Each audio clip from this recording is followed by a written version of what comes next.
Good morning. The 12th plenary meeting of the General Assembly is called to order. The Assembly will continue its consideration of Agenda Item 8, entitled General Debate. The Assembly will hear an address by His Excellency Philip Edward Davis, Prime Minister and Minister for Finance of the Commonwealth of the Bahamas. I request protocol to escort His Excellency and invite him to address the Assembly.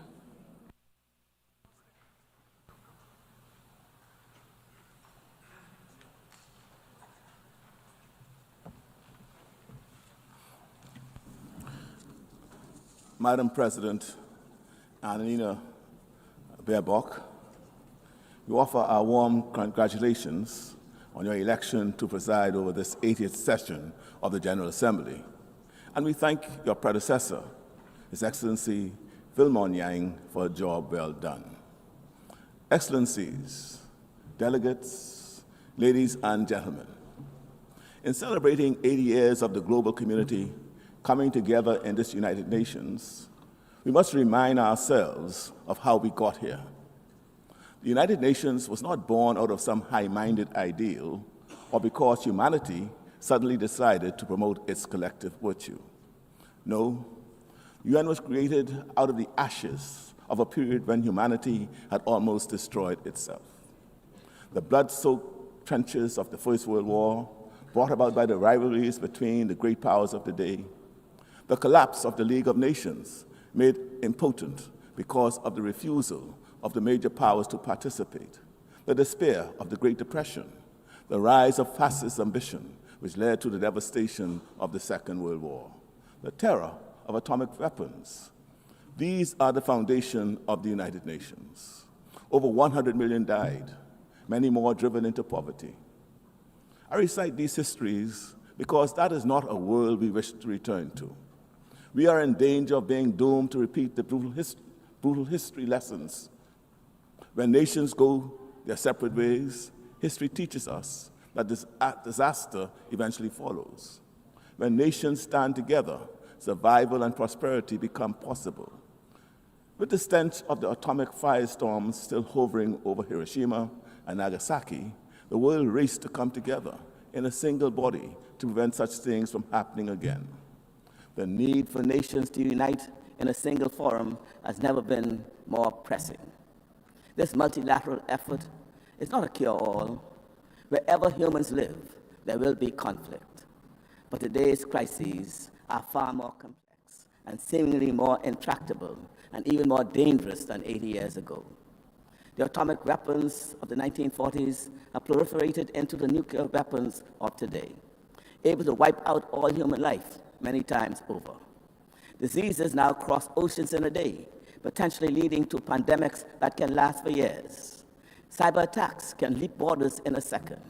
Financial contagion can cripple economies in an instant. And climate change, yes, climate change, whose storms and rising seas and fires and floods make no distinction between rich or poor, strong or weak, can devastate us all. No single nation acting on its own can resolve these. Multilateral approaches are not the problem. Multilateral approaches offer the pathways to the solutions. The United Nations is not perfect, but it is the best tool for multilateral action that we have. We workmen should not blame our tools. The flaw is not in the hammer, but in the hand that lets it fall. Your Excellencies, the Commonwealth of the Bahamas is committed to work with members to find solutions. It is why we have offered ourselves as a candidate for a non-permanent seat on the Security Council for the 2032-2033 term. This is not a candidacy just for ourselves.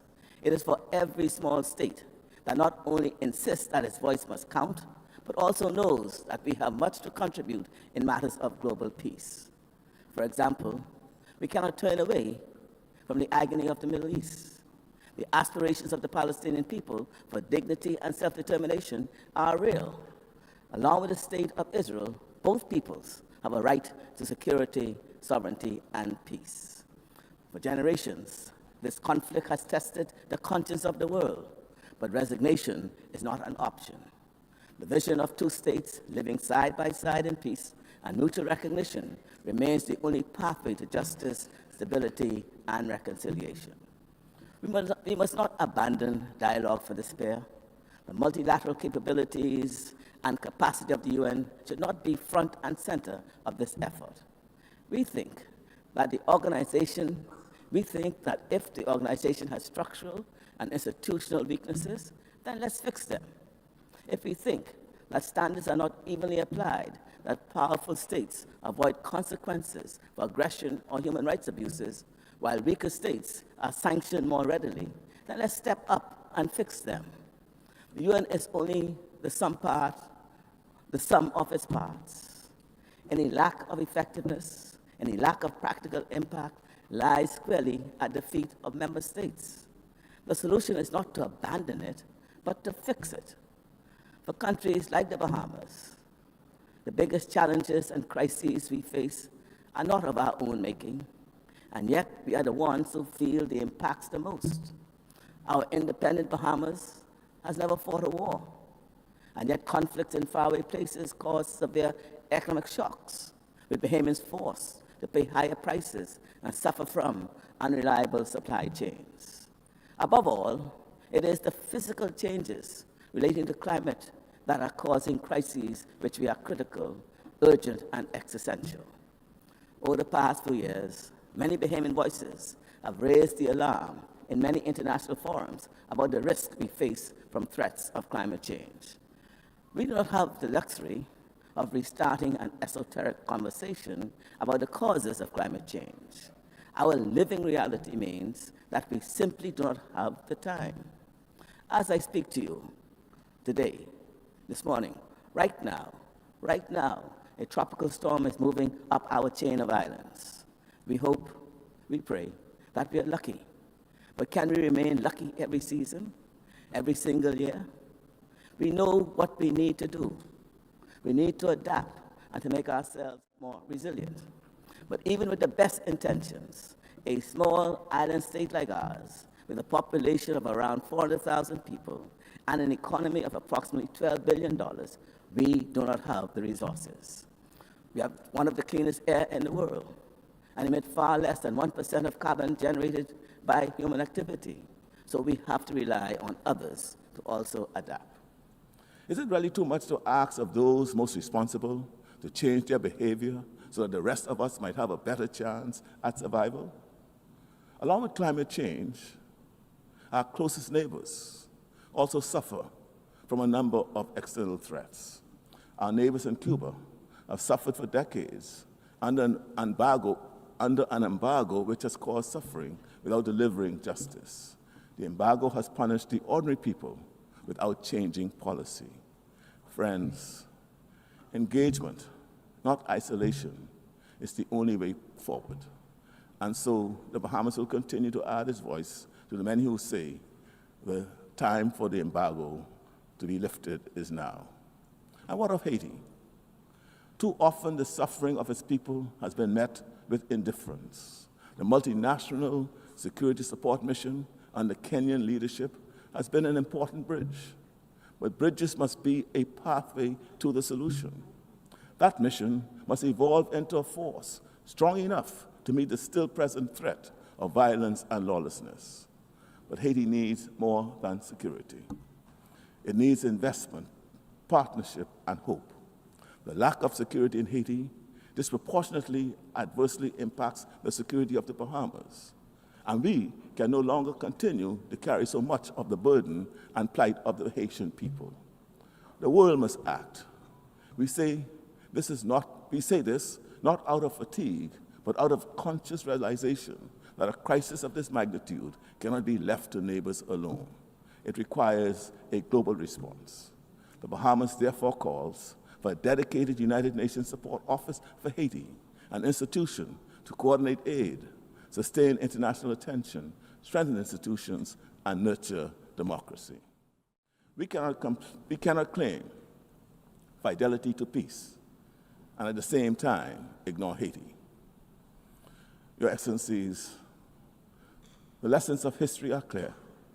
To retreat into a world of isolationist protectionism, where might is right and resources of the planet are plundered for the few, is to return to a time when life was famously described as nasty, brutish, and short. There would be a fairly swift breakdown in international peace and security. With no global forum for conflict mediation, there's a strong likelihood that disputes would more often escalate into wars, border clashes, and proxy conflicts. With every country facing increasingly dangerous and rapid climate change, the collective action needed to address it would likely hasten to climate breakdown. The kind of economic fragmentation that heralded the Great Depression in America in the 1930s would reemerge. Protectionist sanctions and trade barriers, the collapse of supply chains, and resulting higher costs of living around the world would recreate the same conditions that fueled the rise of fascism and the explosion of the Second World War. Is this what we really want? No matter how imperfect, are we really prepared to throw away what we have? Your Excellencies, we recognize that we seem to live in a time when the global community appears indifferent to the suffering and deaths of millions of our fellow human beings. And yet, even in the face of potential climate disaster, today we ask, not for your pity, we not ask for clarity, for charity, we ask simply that you act in your own enlightened self-interest. The security and prosperity of all of us in the region, the hemisphere, and the world are interconnected. Even if we do not agree on the causes, as I have previously said to this assembly, our lived reality is that our storms and hurricanes are your fires and floods. If the Bahamas were to collapse because of the disproportionate risks we face from climate change, economic vulnerabilities, and external geopolitical pressures, the world would lose one of the more best tourist destinations on this planet. We ask for nothing more than what we all want, the right to live in peace and security and in the pursuit of happiness. But most of all, just let us live. Just give us the right to live. Thank you.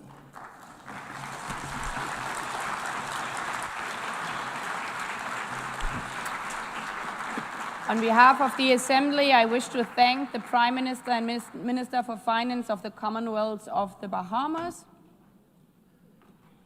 The Assembly will hear an address by His Excellency Dickon Mitchell, Prime Minister and Minister for Infrastructure and Physical Development, Public Utilities, Civil Aviation and Transportation, and Minister for National Security, Home Affairs, Public Administration, Information and Disaster Management of Grenada.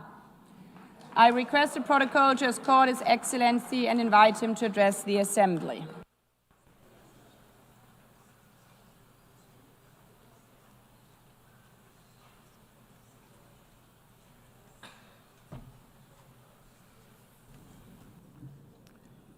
Madam President, members of the Assembly, Excellencies, colleagues, and friends.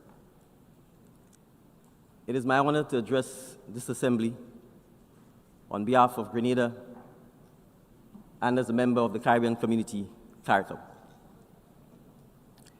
Madam President, I extend my heartfelt congratulations on your election as President of the 80th session of the United Nations General Assembly.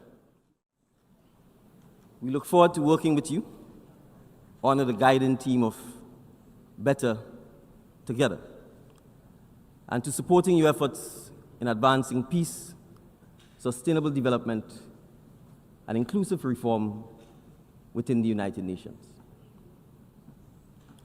We meet today in a time of paradox. The headlines tell us of division, instability, and conflict. Yet, never have human beings had such access to innovation, creativity, and opportunity. In one corner of the world, classrooms are reduced to rubble. In another, laboratories create breakthrough in science and technology that can transform our future. A paradox. In one hemisphere, children walk miles to fetch water from school. In another, children are using artificial intelligence in their lessons. A further paradox. The paradox defines our era.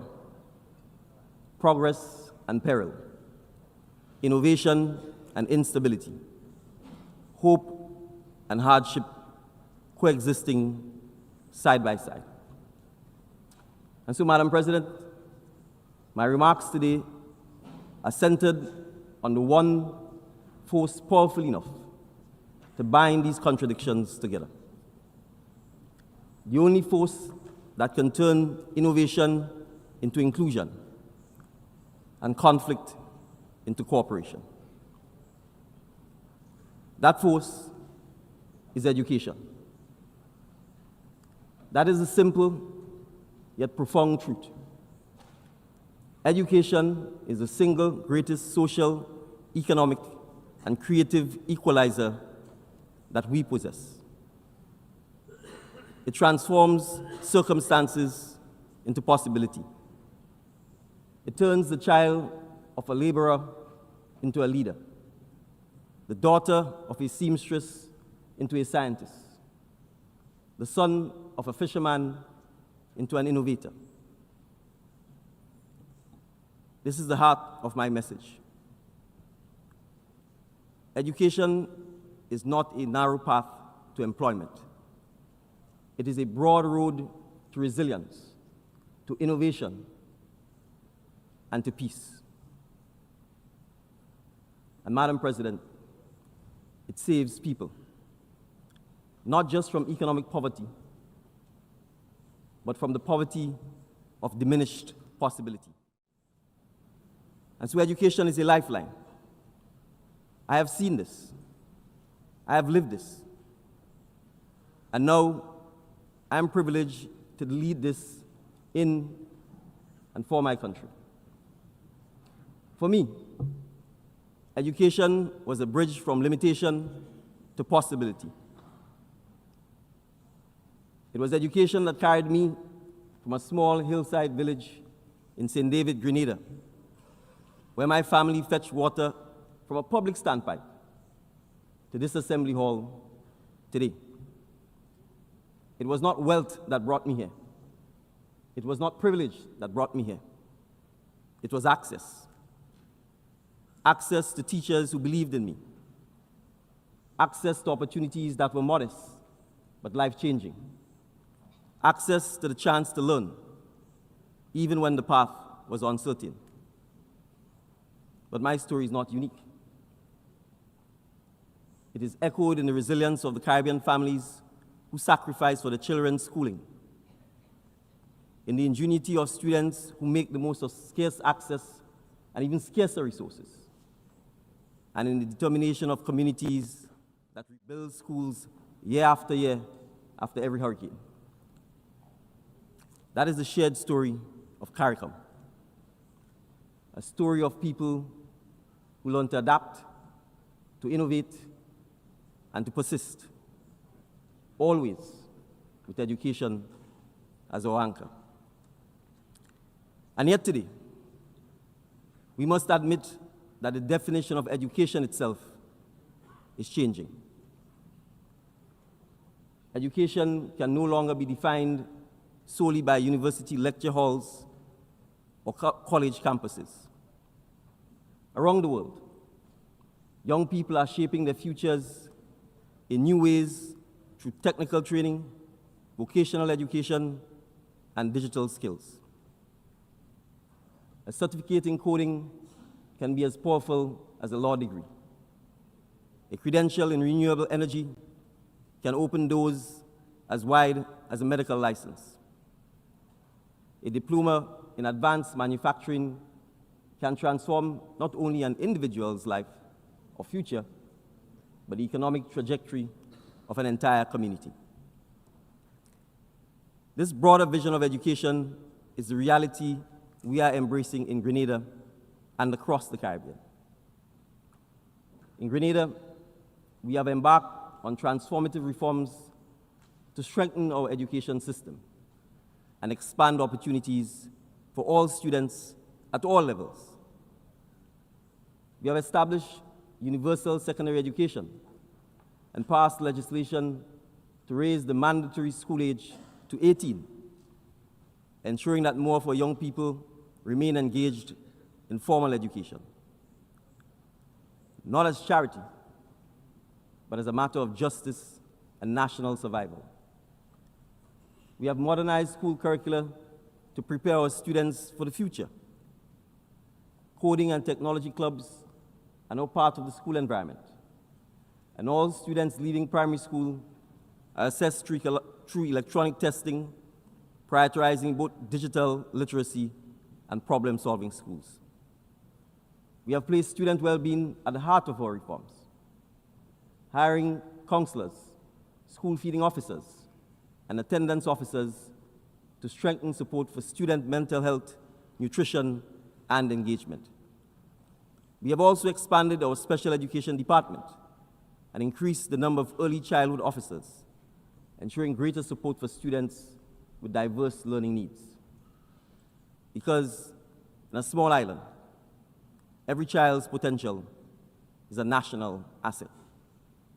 Additionally, and importantly, we have taken bold steps to make education more affordable and inclusive, eliminating school fees at the pre-primary, primary, and secondary levels.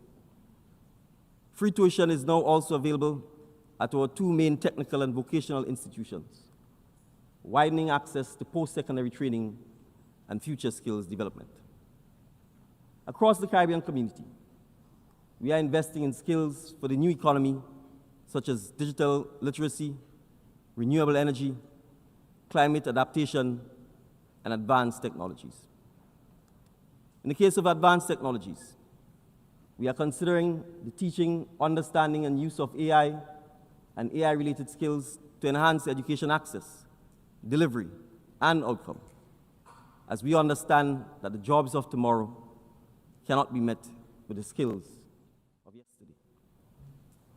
And through the Caribbean Future Skills Fund, conceived with the Cooperative Republic of Guyana, we are pioneering an endowment model for education, where international contributions are matched by local investment.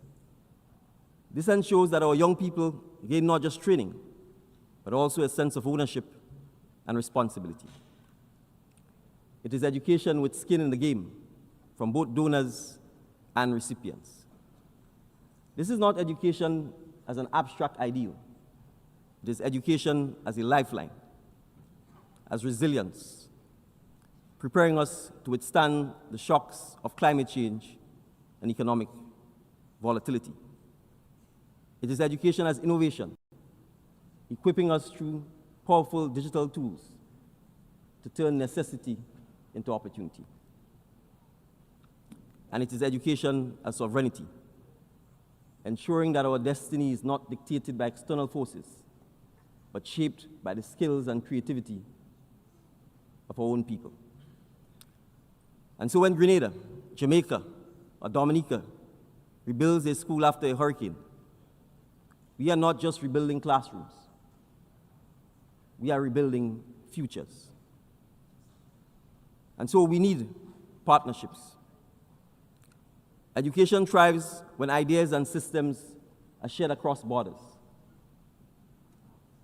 Partnerships build better schools, yes, but more importantly, they build better citizens of the world. For small states like mine, partnerships bring the reach and the resources we cannot muster alone. They open doors to technologies and opportunities beyond our shores. For larger states, partnership with us offers something equally valuable: lessons in adaptation and creativity, forged on the front lines of hurricanes, pandemics, and economic shocks. Together, these halves create something greater than either could achieve alone. an education system global in vision, but local in impact. And that is why today I call on donor countries, multilateral institutions, and the private sector, not only to fund, but to co-create, not only to give, but to learn. Because education is not charity, it is collaboration. It is investment in the kind of world we wish to leave behind. But yet, there's conflict, instability, and the attack on education. So, Madam President, we must also speak honestly of the shadows that darken our world today. Wars rage, economies falter, communities fracture, and amid this turbulence, it is children who bear the heaviest burden. When a school is reduced to rubble, when a teacher is silenced, when a family is forced to flee in fear, education becomes the first casualty of the conflict. And when education is taken away, it is not only opportunity that dies, but hope itself. We know all too well what follows: ignorance that breeds division, exploitation that preys on vulnerability, extremism that fills the void, and the cycles of despair that pass from one generation to the next. A child deprived of learning today becomes an adult deprived of dignity tomorrow. And a society deprived of educated citizens becomes a society deprived of peace. And so this is why I say to this assembly today, protecting education in times of conflict must be treated as a pillar of peace building. Just as we rush to shelter the displaced and heal the wounded, we must also safeguard classrooms and teachers. Just as we protect hospitals, so too we must protect schools. Because whether that child is in Palestine, in Haiti, in Sudan, or in Ukraine, their right to learn is as sacred as the right to life itself. A child in Grenada, a child in Canada, or a child in Qatar deserve the same opportunity to unlock knowledge, to connect with teachers and peers, and to shape their future. An attack on education is an attack on all. A commitment to education is a promise we make for all. Madam President, today I urge this Assembly, regardless of history or grievance, to come to the table in a shared realization that no child's classroom should be traded for a battlefield, and no young mind should be collateral damage of political disputes. From Guyana and Venezuela to Belize and Guatemala, from Haiti's turmoil to the wars in Israel and Palestine, Sudan, and the Democratic Republic of Congo, we see conflicts that have as another casualty the education of children. All children, not the children of one side or another, but all children.